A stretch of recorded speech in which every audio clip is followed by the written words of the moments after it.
On estime à plus de 230 météorites qui tomberaient chaque jour sur notre planète. Luc Labenne fait partie de ceux qui partent à leur recherche, les chasseurs de météorites. Depuis plus de 20 ans, il arpente les zones les plus reculées du globe à la recherche de ces pierres extraterrestres. Son terrain de jeu favori, le désert d'Atacama au Chili, où il trouve ses plus beaux spécimens. La cueillette des météorites, comme il aime à l'appeler, est la première phase de son travail. Les pierres trouvées sur le terrain sont ensuite coupées, analysées, puis expédiées aux musées, universités, afin de pouvoir être classifiées officiellement. Ces météorites sont des véritables témoins des premiers âges de notre système solaire. Étudiées par les laboratoires, exposées dans nos musées, ces pierres finissent parfois leur voyage dans l'horlogerie et la joaillerie, où leurs histoires exceptionnelles permettent la création d'objets uniques. Aujourd'hui, Luc nous présente les 3 météorites qui composent les bracelets Space Fox.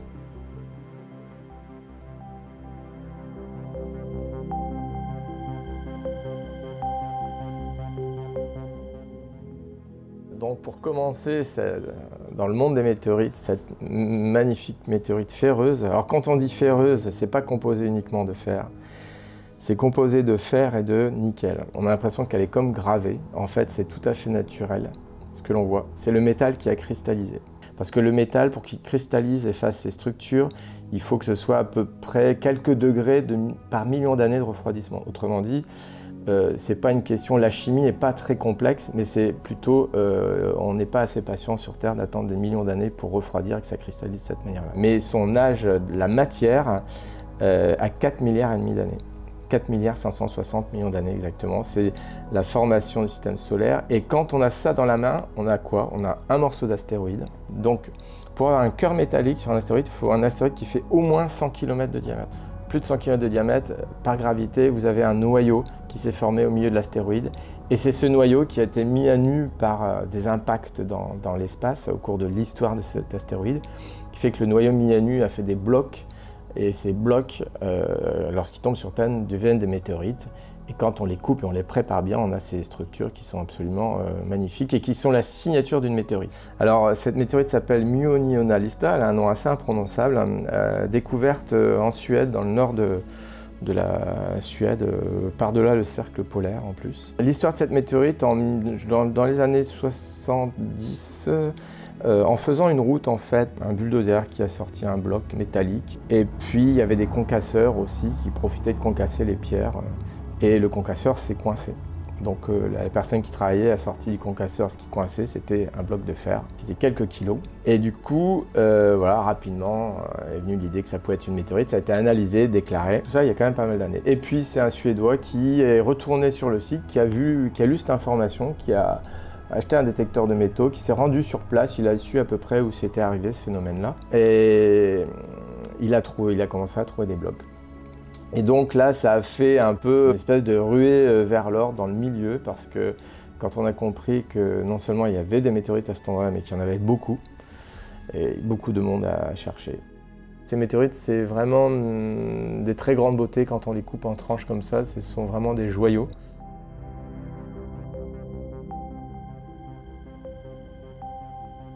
Alors, météorite lunaire. On dit, mais pourquoi météorite lunaire? Alors, météorite lunaire, donc, c'est avant tout une roche qui a été éjectée depuis la Lune par un impact. Quand on regarde la Lune, ça tout le monde peut le voir, on voit des cratères. Et ça veut dire que quand il y a un cratère, il y a eu un impact. Si l'impact était suffisamment violent, on peut avoir une partie des roches lunaires qui sont éjectées, qui échappent à l'attraction de la Lune. Mais après, il faut que ce soit attiré par la Terre, donc en général, ça se retrouve en orbite. Et puis à un moment, ça croise l'orbite de la Terre, mais c'est pas un ricochet, ça peut mettre, on prend des centaines de milliers d'années, voire peut-être quelques millions d'années, pour finalement ça croise l'orbite de la Terre et ça devienne donc une météorite lunaire. C'est-à-dire que c'est une météorite, donc c'est tombé, ça a traversé notre atmosphère, mais ça reste une roche lunaire qui provient de la Lune. Là, il y a la coupe qui a été faite, soit une seule pierre qui a été découverte, donc une coupe qui a été faite ici pour faire les analyses, mais on découvre tout de suite l'intérieur qui est très gris, avec des petits fragments blancs, ce qui est typique des météorites lunaires. Alors celle-ci, c'est une météorite lunaire qui est assez grosse, qui fait, alors je ne sais plus le poids, je crois 1,6 kg celle-ci. Voilà l'échantillon qui a été coupé pour l'analyse. L'analyse a été faite, c'est bien une météorite lunaire. Quand je soupçonne d'avoir trouvé une météorite lunaire ou quand je fais l'acquisition auprès d'un nomade par exemple qui a trouvé une météorite qui pense être lunaire, Finalement, pour les météorites lunaires, c'est entre guillemets assez simple. Ça a une composition très caractéristique. C'est pour ça qu'avec mon spectromètre qui est ici, quand je fais les premières analyses, en fait, au bout d'1 minute, je peux déjà savoir que c'est de la Lune, ce qui est assez incroyable. C'est pas aussi facile avec les autres météorites, mais c'est parce que la Lune a un rapport, quand on a les éléments, différents éléments, dont le fer et le manganèse. Et quand on fait ce rapport entre le fer et le manganèse, dans les roches terrestres, on est autour entre 20 et 25, on va dire. Une météorite qui est lunaire, on est tout de suite à 70, des fois 100, quand on mesure ce rapport. Et ça, c'est vraiment la signature des météorites lunaires. Il n'y a aucune autre météorite qui a ce même rapport. Mais ce qui n'empêche pas qu'il va falloir que je coupe un échantillon, comme ici, que j'envoie donc ce fameux échantillon type qui va être analysé pour avoir, parce que c'est pas le tout de savoir que c'est une météorite lunaire, mais après il faut savoir quel type de météorite lunaire, parce qu'il y a des sous-groupes dans les météorites lunaires, et certaines qui vont être plus intéressantes que d'autres pour la science. Donc moi je vais envoyer l'échantillon type, donc elle va être déclarée comme météorite lunaire, et puis avec le sous-groupe en fait. On n'imaginait pas qu'on avait des morceaux de la Lune sur Terre. On avait bien sûr les échantillons des missions Apollo qui ont été ramenés, donc les différentes missions sur la Lune qui ont ramené, je crois au total à peu près 200 kg de roches lunaires, et sur lesquelles il y a eu beaucoup d'analyses, beaucoup de connaissances, mais à ce moment-là jamais on imaginait qu'on pouvait avoir des morceaux de Lune qui étaient sur Terre. En fait c'est une petite météorite qui a été trouvée en Antarctique par les scientifiques qui cherchaient des météorites. Ils ont trouvé de grandes concentrations. Et puis il y avait une météorite qui était classée un peu à part. Et puis quelqu'un, les scientifiques qui faisaient l'analyse, s'est quand même penché un peu dessus, un peu plus. A regardé les compositions et s'est dit mais c'est intriguant parce que ça a vraiment des similitudes avec ce qui a été ramené par les missions Apollo. Et ils ont pu démontrer que c'était effectivement le premier morceau de la Lune découvert sur Terre, et donc la première météorite lunaire. Donc à partir de ce moment-là, on s'est dit, tiens, c'est possible, et il y en a peut-être d'autres. Donc d'autres ont été trouvées, quelques-unes en Antarctique. Mais voilà comment on est passé des missions Apollo, avec ces précieux échantillons, qui sont réservés uniquement à la science, hein, bien sûr, aux météorites lunaires qui sont découvertes. Puis c'est magique de savoir que bon, tout ça, c'était sur la Lune, et voilà, là je l'ai dans les mains.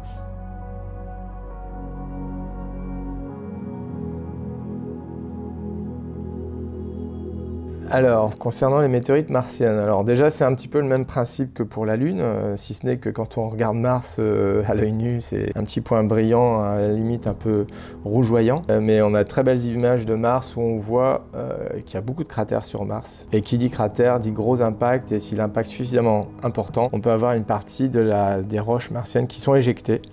Pareil, donc ça se retrouve en orbite comme pour la Lune. Alors les météorites martiennes, déjà je vais montrer à quoi ça ressemble. Donc là voilà une pièce qui fait 111 grammes, celle-ci, qui est complète, donc qui a sa croûte de fusion, parce que quand une météorite traverse l'atmosphère, elle est portée à plusieurs milliers de degrés autour, hein, parce qu'il y a un phénomène de compression de l'air et un phénomène de frottement, ce qui fait que les météorites ont cette croûte noire et ont beaucoup d'arrondis.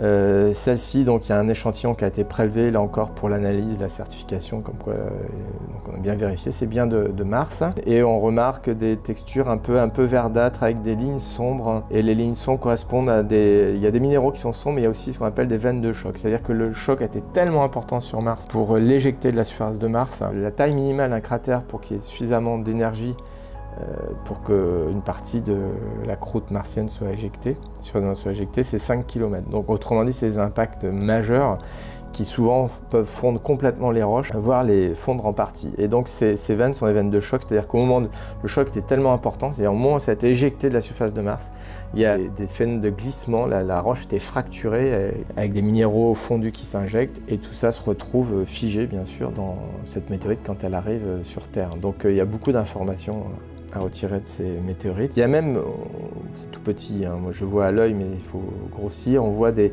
petites bulles de l'ordre du demi-millimètre, et ces bulles en fait se sont formées au moment de l'impact sur Mars et ont emprisonné une partie de l'atmosphère martienne, et c'est justement en analysant ces bulles où on a eu les premiers indices dans les années 70 pour dire que ces météorites venaient bien de Mars, hein, parce qu'on connaît la composition de l'atmosphère martienne avec une très grande précision, et c'est ce que l'on a retrouvé dans ces petites bulles qui étaient insérées dans ces météorites. Bon, après il y a eu d'autres éléments pour confirmer, y compris les 2 rovers qui sont maintenant sur Mars, y compris le dernier, Perseverance, et le premier Curiosity, qui ont analysé beaucoup de roches, qui ont confirmé, qui ont trouvé ce même type de roche sur Mars. Donc maintenant, il n'y a plus de doute, on a bien dans la main ici une partie de Mars, de la planète Mars, une roche martienne.